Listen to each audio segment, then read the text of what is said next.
Welcome to Freddy Fazbear's Pizzeria, where fantasy and fun come to life. I just saw the trailer for the Five Nights at Freddy's movie, and it just makes me astounded to see the franchise come this far. I mean, just think back to about less than 10 years ago when the first Five Nights at Freddy's game came out.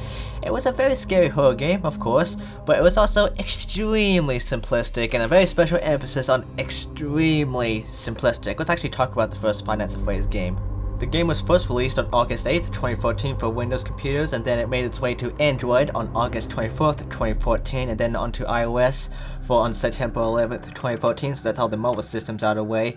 And then 5 years later, on November 29th, 2019, the game made its way to all the major home consoles at the time, the Nintendo Switch, the PlayStation 4, and the Xbox One. The game was developed by Scott Cawthon, who had a career in making video games going all the way back to 1994, but it wouldn't be until 20 years later that he'd make this horror masterpiece. The game takes place at a Freddy Fazbear's Pizzeria around the year 1993. This is theorized by the paycheck that appears at the end of the game. The backstory of this game is that the restaurant you're playing in is about to close down because there have been a lot of incidents that have plagued the establishment for a long time, including vanishing kids and bad orders. And the reputation that the restaurant has developed has caused revenue to dip so low that the establishment has been forced to implement some cost-saving measures, including, and we'll get into this very shortly, a power budget. Ooh, yeah. The main goal of Five Nights at Freddy's is to survive each night, lasting around 9 minutes without getting caught by the animatronics. These animatronics are Freddy himself, Bonnie, Chica, and Foxy. The main gameplay mechanic in Five Nights at Freddy's is your camera monitor, which is, as it suggests, used to monitor every room that's in the building. These rooms are the social stage, the dining area, the backstage, the pirate cove, the supply closet, West Hall corner, and the East Hall corner, the East Hall, the kitchen, which is always disabled, and the restrooms. And this monitor is very important as it allows you to track the movements of every animatronic, all of whom move in different paths, as I'll demonstrate here. So as you can see, all the animatronics start at the show stage. This is except for Foxy, who starts at the Pirate Cove. Foxy in particular, he'll stay at the Pirate Cove, but he'll slowly emerge out of the curtains. And then once he's out of the curtains and once he's not in sight in the Pirate Cove, he'll run straight down to the West Hall, and then if your door on this West Hall is open, he'll kill you. If your door in the West Hall is closed, he'll just knock on it and drain some of your power.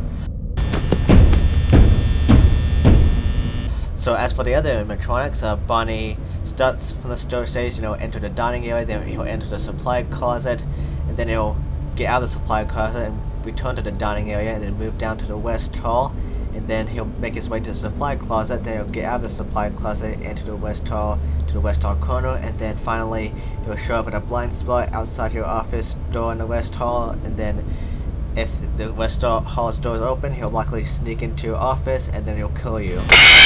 Both Freddy and Chica follow a similar path to get to your office. They'll start from the dining area after getting off the show stage, and they'll move to the restrooms. They'll get out of the restrooms, they'll move into the kitchen and the dining area, then they'll get out of the kitchen, then they'll make their way to the East Hall, and straight down the East Hall, and get to the East Hall corner. For Chica, she'll follow this path, of course, and then she'll enter your blind spot, and then if she enters your office through the East Hall door, then she'll sneak into your office and she'll kill you. With Freddy, however, he'll not do that. He won't show up in a blind spot. You have to make sure you have to pretty much keep tabs on him at all times to make sure he does not even come close to your office. To be honest with you, he'll just enter without any warning, really.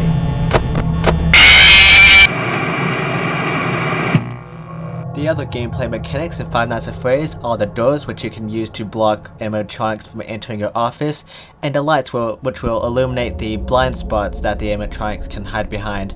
It's important to use all these game mechanics very conservatively, as they will drain your power, and when the power goes out, the lights will go out and Freddy will come to your office and he will kill you. The power thing is something I never really got. I mean, I also have the Spike Stories excuse for why it exists. I mean, why could I not just have to pay the flat rate for the electricity per month? Anyway, it just seems like this power thing is there just to force some gameplay into Five Nights at Freddy's. And I have to say, there was almost no gameplay in Five Nights at Freddy's 1 other than having to conserve power. I mean, the lack of gameplay is really reinforced by the 2020-2020 mode and the custom night, which I'll get into in a little bit. Anyway, there are 5 main levels in Five Nights at Freddy's, and it's the game's title. Each of the 5 nights you are greeted with a phone call from the so-called phone guy. Hello!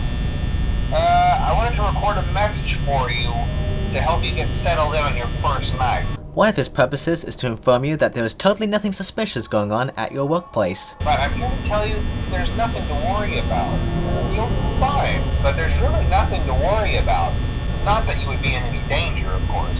I'm not implying that. I'm not implying that they died.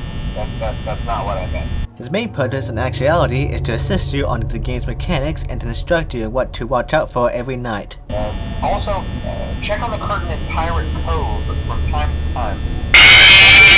Thanks, phone guy. On night 4, the phone guy is explicitly murdered by at least more than one animatronic.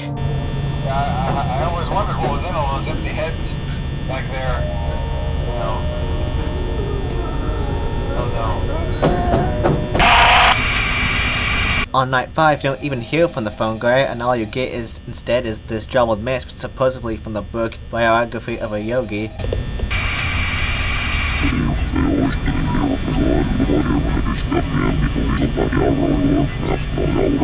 I get it. Back to gameplay, you can either choose to play the game as intended, monitoring the animatronics and conserving power, or you can follow the main strategies that are utilized for each night. Night 1 has the simplest strategy, just close the left door and do nothing thereafter. Preferably this can be done as late as 2 AM and you can have the rest of the night just waiting until 6 AM around. The only real danger for waiting is that Foxy may pop into your office unannounced. The strategy works for night 2 as well, but the door needs to be shut much earlier as I found out the hard way.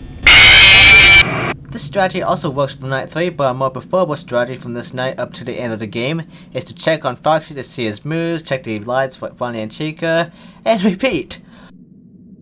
Completing the game unlocks night 6 from where you can demonstrate your skills, aka follow the same strategy you've been using since night 3, and then completing night 6 unlocks the custom night where you can set the AL levels for the animatronics. The most popular configuration is 2020-2020, where you mostly have to use the aforementioned strategy without missing a beat. As I've said, the fact this strategy exists and is a well-known and Scott Cawthon-approved way to beat the game, it really reinforces my belief in how shallow the actual gameplay aspect of Five Nights at Freddy's is. It's not to say that it doesn't work for a game like Five Nights at Freddy's, but it is to say that there could have been a more security element of the game, and you know, why can you not just have to play or walk around and perform extra tasks while surviving the night? You know, in whatever case, though, the lack of gameplay in Five Nights at Freddy's is made up with the game's genuinely creepy atmosphere and effective use of stock audio that makes playing the game a very chilling experience. In the end, however, even with the whole element to this game, things like Five Nights at Freddy's, I think they should have been better off as a movie to begin with. And speaking of which, the Five Nights at Freddy movie is set to release on October 27th this year, just 7 months from this video's publication as a matter of fact.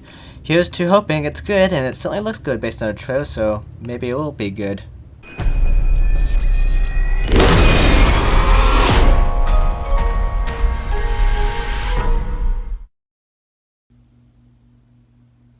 Oh my god, this is weird, guys. The power just went out right after I got finished editing the video. I don't know what that's about.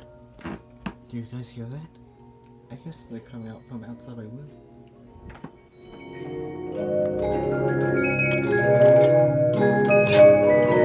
Oh my god, damn again!